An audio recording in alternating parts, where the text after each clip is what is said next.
Porque a realidade do quão necessitados somos do Senhor, ela não é eventual ou mesmo para o dia de amanhã, mas ela foi real no dia de hoje.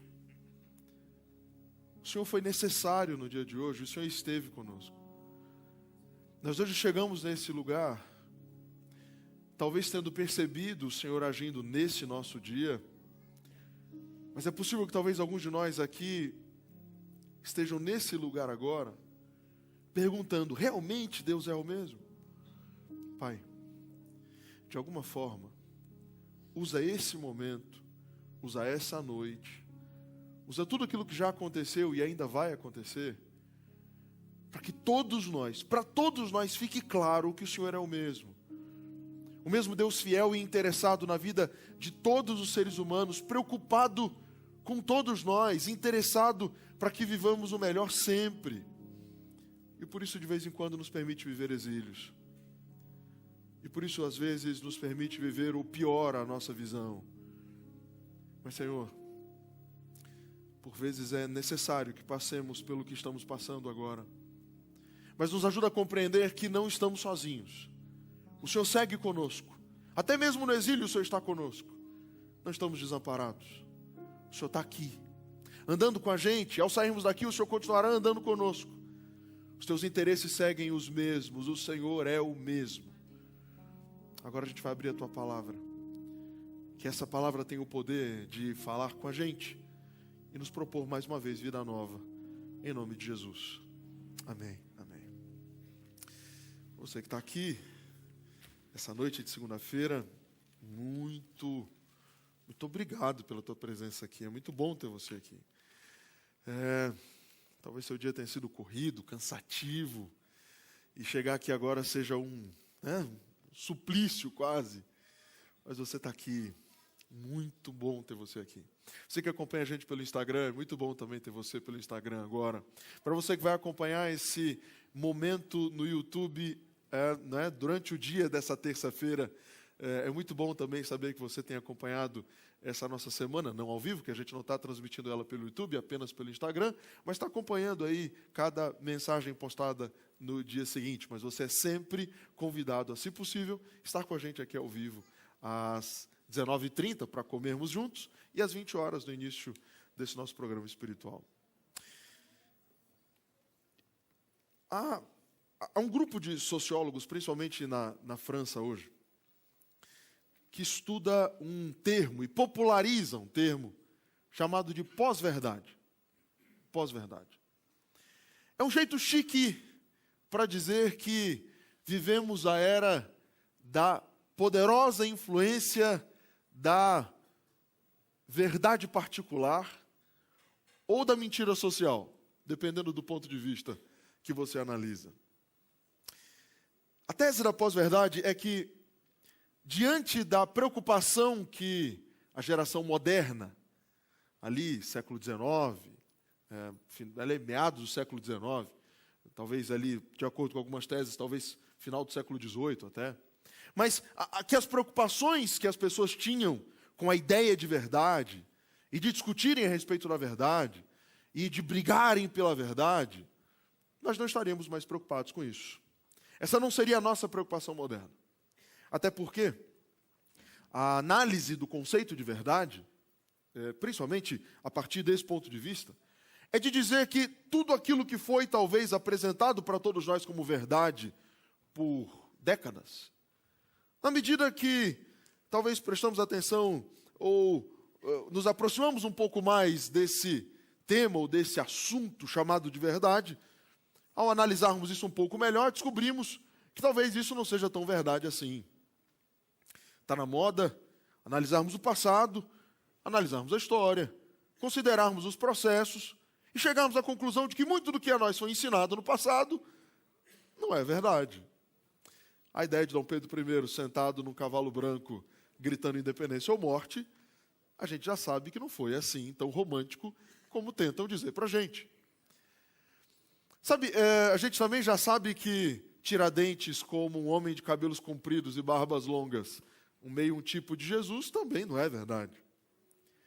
Então, diante da análise daquilo que nos foi passado e construído como história, e como verdade.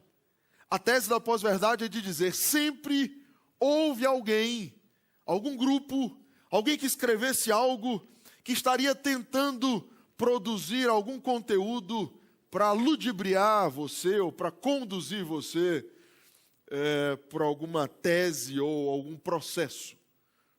Que sempre quando alguém sentaria em sua máquina de escrever, ou então pegaria sua pena para escrever algo no passado, ou quando alguém senta na frente do seu computador para escrever algo hoje, tem um pressuposto, ou sempre uma ideia no coração.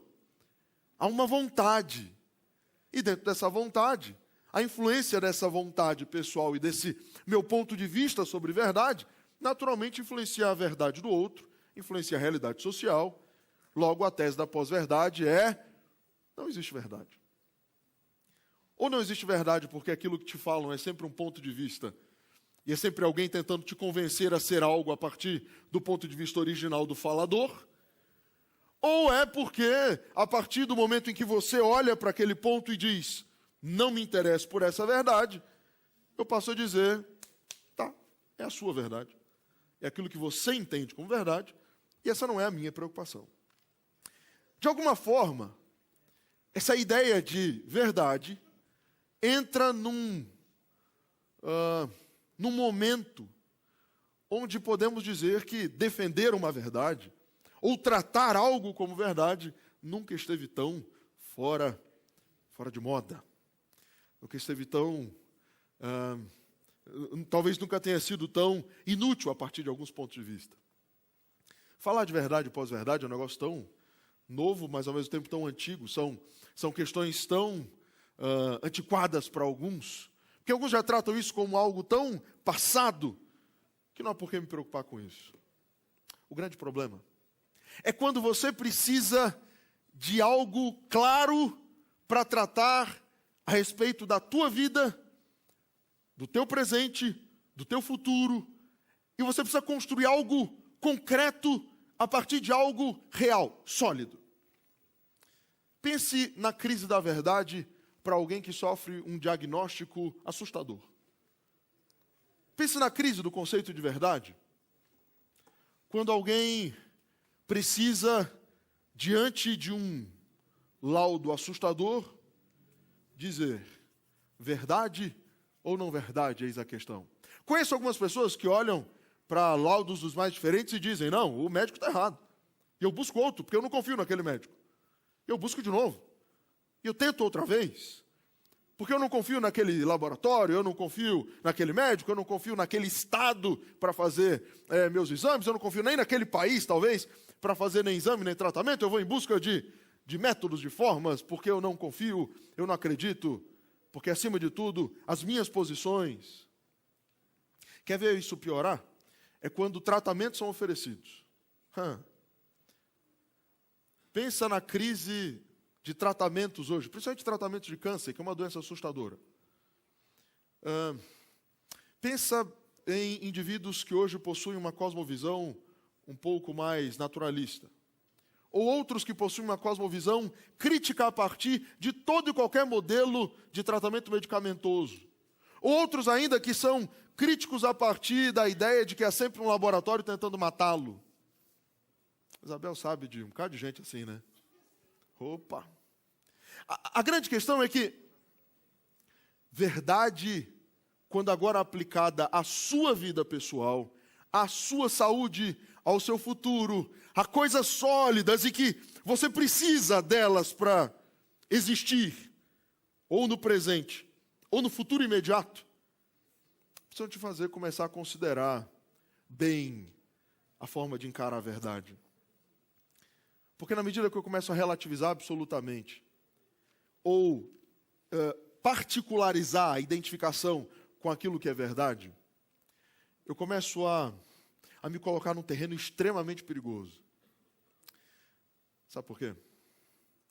Porque na medida que eu sou a grande resposta a respeito de tudo que sou e tenho, na medida que os meus pontos de vista, unicamente eles, são os construtores de tudo aquilo que eu entendo por ser verdade, eu me torno aquilo que sociologicamente ou antropologicamente, historicamente, chamamos de Deus. o que é Deus dentro da realidade de estudos sociais? Deus é o ser que responde.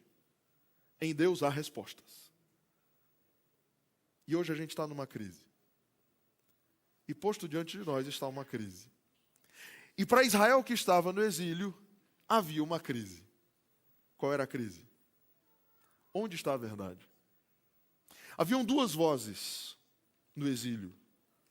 Havia um conjunto de profetas, que eram os mesmos profetas que olhavam para o momento em que Nabucodonosor e seus soldados começavam a chegar em Jerusalém e ameaçavam destruir Jerusalém, e esses soldados diziam: o nosso Deus está conosco, ninguém vai derrotar a gente, nós somos poderosos, somos os filhos de Deus, a gente está em Jerusalém, a gente vai para o templo de vez em quando, a gente mora na cidade de Deus, Deus não vai destruir nossa cidade. Aquilo que eu disse para você no sábado, que a grande tese da religião israelita e da religião de muitos indivíduos nesse planeta, que compreendem que apenas pelo contato com o espiritual se espiritualizam, ou se transformam, ou são salvos apenas pela proximidade com o extraordinário. Então Deus manda, e eu disse para você que Deus mandou Jeremias escrever uma carta. E na carta que Deus manda Jeremias escrever, no capítulo 29 do livro do profeta Jeremias, Jeremias 29, eu convido você a ler comigo, talvez abrir sua Bíblia, ligar sua Bíblia se você a trouxe, se não, acompanhar comigo na projeção aqui atrás. Jeremias capítulo 29, nos versos 8 e 9, Deus dá um recado. Temos um problema de comunicação entre nós aqui. E Deus diz, porque assim diz o Senhor dos Exércitos, o Deus de Israel: não se deixem enganar pelos profetas e adivinhos que vivem no meio de vocês. Não deem ouvidos aos sonhadores, que sempre sonham segundo o desejo de vocês. Porque eles profetizam falsamente em meu nome, eu não os enviei, diz o Senhor. Qual era o recado que esse pessoal dava para o Israel do exílio? O recado era: gente, fique tranquilo. Daqui a pouco Deus organiza um exército aqui, se brincar Deus usa até as crianças, mas se prepara aí que a gente não vai passar nem um inverno aqui na Babilônia. Daqui a pouco tudo acaba. Gente, se animem aí, negócio de construir casa aqui na Babilônia não, negócio de plantar vinha nada aqui, todo mundo aqui são inimigos, e Deus daqui a pouco vai matar todo mundo, vai acabar com tudo, e o exílio é um período curto, sabe? A gente daqui a pouco sai daqui. Era o que os profetas diziam. E para quem estava no exílio, era a melhor coisa que poderia ser dita. Era a melhor conversa. Era o canto da sereia, sabe? Lembra das fábulas das sereias? Os navios cheios de marinheiros chegavam perto das costas, e então as sereias cantavam. E a imagem das sereias cantando era a coisa mais linda e maravilhosa que podiam ouvir. E nas fábulas das sereias, esses marinheiros se apaixonavam por essas sereias, que os levavam para o fundo do mar. Eram destruídos por um canto que hipnotizava. A tese da fábula é a mesma da tese do profeta aqui na época de Jesus, na época do exílio, na época de Jeremias. A tese é: há sempre algo, quando eu estou vivendo um momento mais crítico de minha vida, ou mesmo não, quando está tudo bem e tranquilo, há sempre algo que eu quero ouvir, há sempre algo que acalenta o meu coração, há sempre algo gostoso que alguém vai poder dizer para mim e eu posso dizer: isso aqui é verdade, é a verdade que eu quero crer. Eu gastei um tempinho estudando química e comecei um técnico em química que eu nunca terminei. E o que a gente descobria ali na sala de aula? É que até mesmo aquilo que se considera mais certo e verdadeiro, que são as ciências, quer sejam biológicas, quer sejam minerais, onde a química dá sempre um suporte, o analista do dado sempre é o indivíduo responsável por produzir a verdade da pesquisa. Se você hoje busca no Google, pesquisa sobre vinho, café, carne, sobre leite, açúcar, sobre qualquer coisa, quer seja alimentar ou não, dormir muito ou dormir pouco, há sempre uma pesquisa a favor e há sempre uma pesquisa contrária. O que isso quer dizer? Nada. Só quer dizer que há sempre um analista tentando puxar sardinha para a sua consciência pessoal. Há sempre alguém tentando dizer para outro alguém, pode fazer o que você quiser, vai dar tudo certo.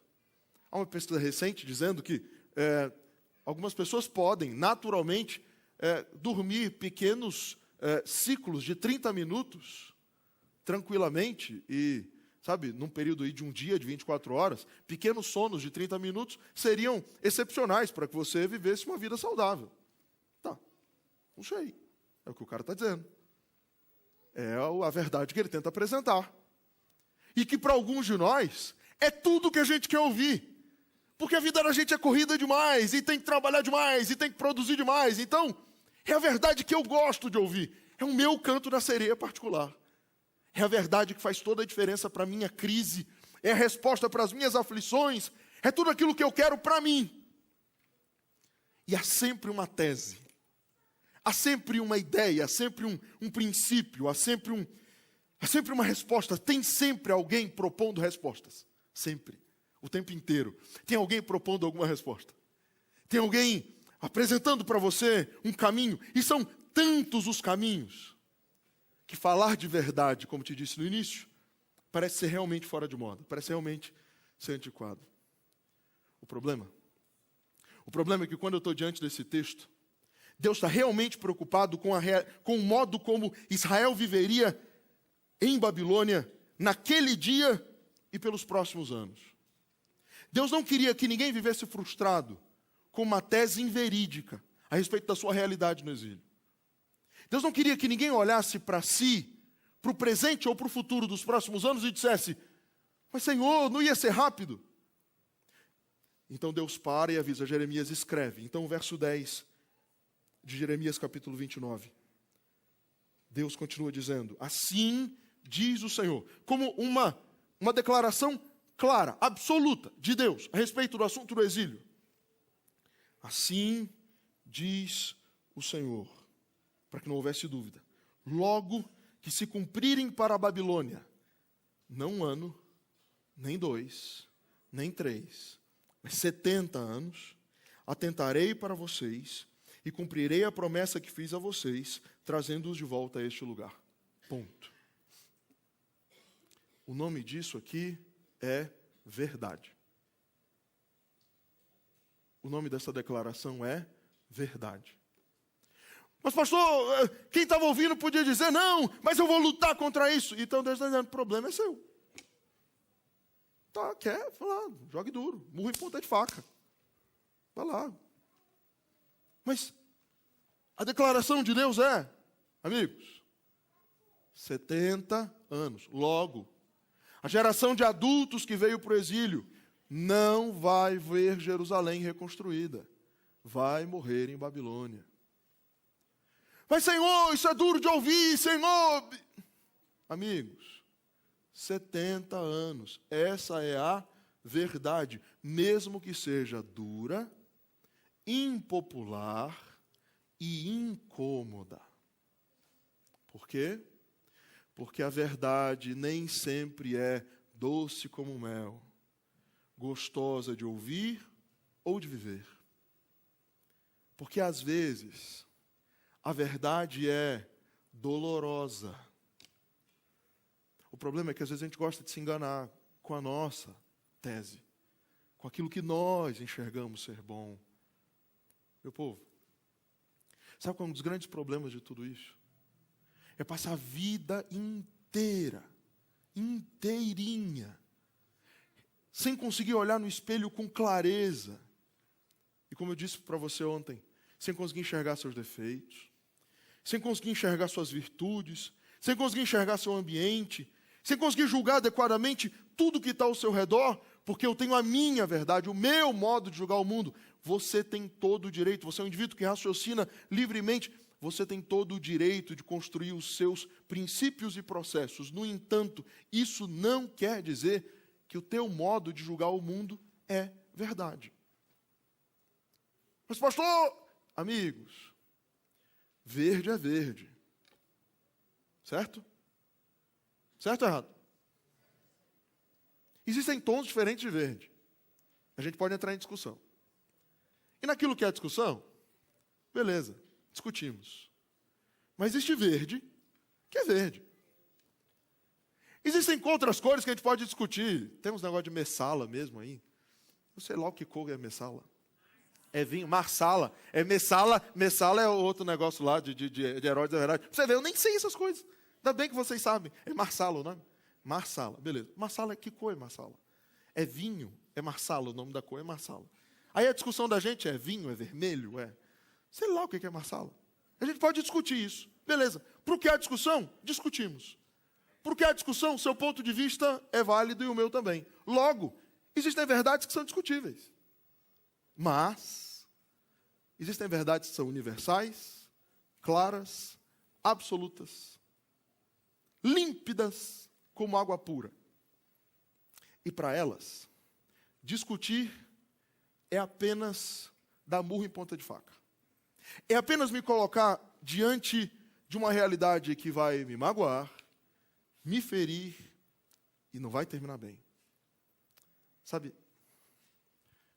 diante de todo esse quadro que te apresento, quando Deus olha profetas afirmando coisas tão gostosas de serem ouvidas, Ele está tratando também de ambiente espiritual, sabe? Ele está falando que existem indivíduos que gastariam tempo da vida deles apresentando verdades. Alguns indivíduos aqui talvez já tenham assistido aquele filme Não Olhe para Cima, lá da Netflix, né? Eu estava escrevendo esse sermão, eu estava lembrando desse filme. E pensando naquilo que pode acontecer com as pessoas quando não olham para cima. E quando abandonam verdades claras. É um bom dever de casa. Assiste depois, vai ser legal para você viver essa experiência.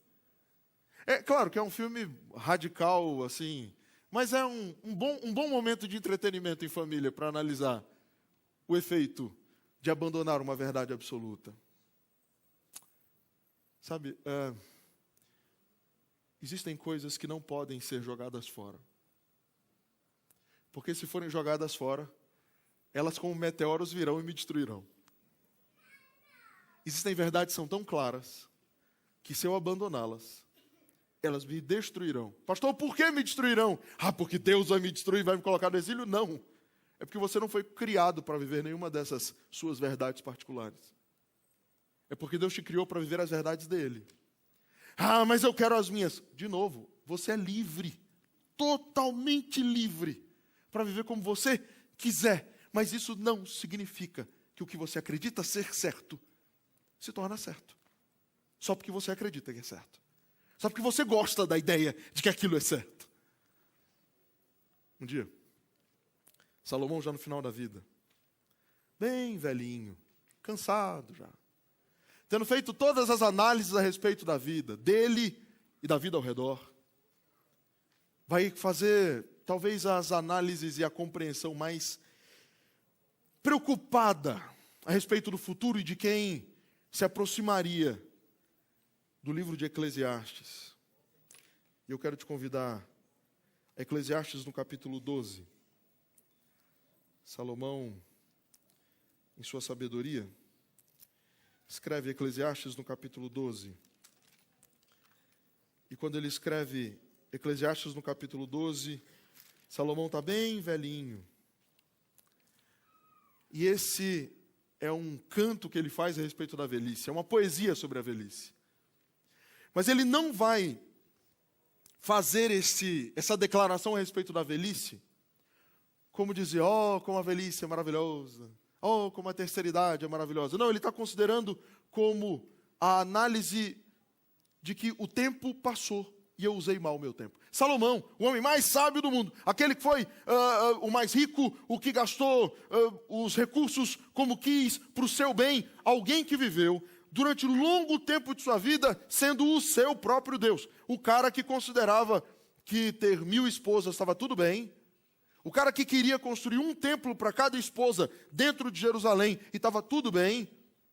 O cara que viveu tudo o que quis. Então agora, esse cara que viveu a vida que muita gente aqui gostaria de ter, ele na velhice dele vai dizer, gente, ó, se conselho fosse bom, não se dava, se vendia, mas se você puder ouvir o meu conselho, ele então vai parar e vai dizer, lembre-se do seu Criador nos dias da sua mocidade, antes que venham os dias maus e cheguem os anos em que você dirá, não tenho neles prazer. Lembre-se do seu Criador antes que se escureçam o sol, a lua e as estrelas, e as nuvens voltem depois da chuva.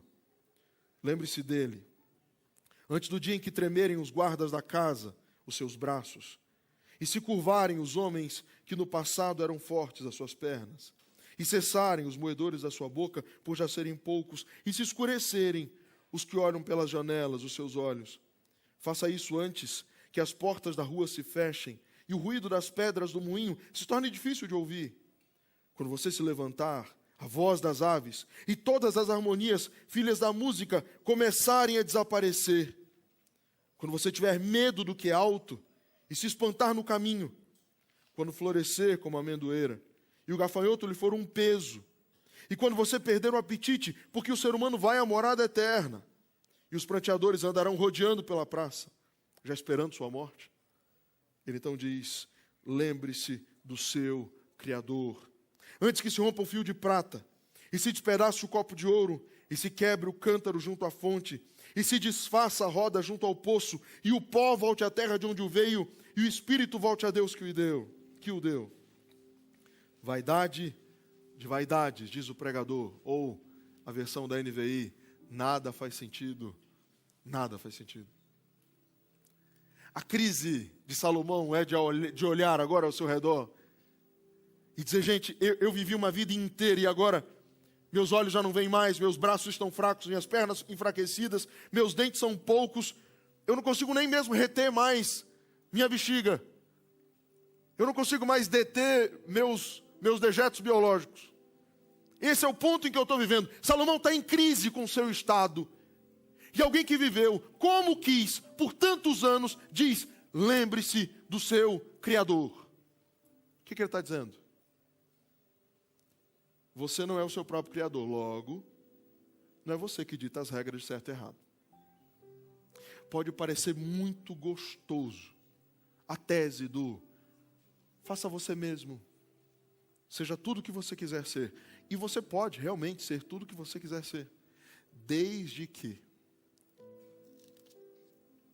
nos versos, ainda assim no capítulo 12, do livro de Eclesiastes, nos versos 13 e 14. E então ele diz, de tudo que se ouviu, a conclusão é esta. Tema a Deus e guarde os seus mandamentos, porque isto é o dever de cada pessoa. Porque Deus há de trazer a juízo todas as obras, até as que estão escondidas, quer sejam boas, quer sejam más. O que isso quer dizer? Que não é porque você tomou a sua decisão de viver como você quis, que os efeitos das suas decisões não serão pesados por alguém. Mesmo que você destrua o conceito de uma legislação universal ou de um Deus todo-poderoso que dita regras sobre a sua vida, ele está dizendo, beleza, você pode jogar tudo isso fora. Isso não significa que essas leis deixam de existir. Isso não significa que agora tudo isso virou mentira porque você não considera como verdade. Não é verdade apenas aquilo que você acha ser verdade. Mesmo que você teimosamente birra e diga, mas eu quero verdade, só o que eu quero. Não, não existe isso. Verdade. Como disse, algumas delas podem ser discutidas, pontos de vista, análises de pontos, mas existem verdades que são absolutas. Dessas verdades absolutas, e para preocupação com elas, Deus queria que você entendesse que o efeito dessa verdade sobre você, e essa era a grande preocupação de Deus no exílio, sabe? Por que Jeremias tinha que dizer que demoraria 70 anos para que o cativeiro acabasse? E eu vou dizer isso para você amanhã, a principal razão para Deus ter dito isso. Mas hoje o que você precisa entender é que Deus estava tentando dar para Israel estabilidade e segurança. Como assim? acalma a expectativa e talvez a crise. É amanhã, é depois. Não, calma, eu estou te dando data. Data. Nesta data, tudo se resolve. Neste momento, mesmo que pareça que vai ser impossível, eu vou resolver. E mais, eu vou resolver. Não vai ser eterno o exílio. Vai demorar um pouco mais de tempo do que você gostaria. Mas a verdade é, o exílio vai passar. E talvez a grande certeza que Deus queria dar para Israel aquele dia é, o exílio vai passar. Assim sendo, toda vez que eu estou diante da Bíblia, da palavra de Deus, toda vez que eu estou diante da verdade bíblica, Filipenses capítulo 4, nos versos 6 e 7, não poderiam jamais ser esquecidos. Não fiquem preocupados com coisa alguma, mas em tudo, sejam conhecidos diante de Deus os pedidos de vocês, pela oração e pela súplica, com ações de graças. E o resultado da fé num Deus Todo-Poderoso é que a paz de Deus, que excede todo entendimento, guardará o coração e a mente de vocês em Cristo Jesus. Há resultado em crer numa verdade absoluta. As forças e as respostas deixam de ser desses braços falíveis para passar a ser esperar nos braços onipotentes de Deus. A escolha continuará sendo permanentemente sua. Dizer, acredito e tenho fé naquilo que Deus me diz, continua sendo uma escolha 100% de cada um de nós. A liberdade que Deus me deu, então, de tomar a direção da vida que eu quiser, chega agora numa hora onde eu posso me identificar com uma verdade superior e que me conecta a outros que creem na mesma verdade que eu, posso viver isso, se assim quiser. Mas para alguns de vocês, talvez falar em crer em Deus e em verdade absoluta, em vários pontos pelo menos, seja tão duro e tão complexo de dizer e crer, que você possa talvez dizer como uma senhora que eu conheci algumas semanas atrás, que agarra minha camisa e diz, pastor, me ajuda a crer, que eu não consigo crer. Isabel testemunhou esse fato comigo. Me ajuda a crer. Então o que eu disse para ela, eu digo para vocês. Se alguém aqui hoje está nessa crise, dizer, Senhor, eu preciso crer, peça para Ele, porque fé quem dá é Ele. Fé é o que você precisa para hoje dormir em paz. A paz que excede todo entendimento. A paz que alivia o coração e me permite viver tranquilo, mesmo que demore 70 anos. Mas a certeza que o cativeiro vai passar. Eu te convido a abrir teu coração e fechar teus olhos agora. Você e Deus. Talvez a dizer para Ele aquilo que você precisa dizer. Talvez ser sincero com Ele, como há muito tempo você não tem sido. Pedir o que você precisa dizer. Pedir o que você precisa pedir. Santo Deus, passeie em nosso meio agora. Caminha no meio de todos nós.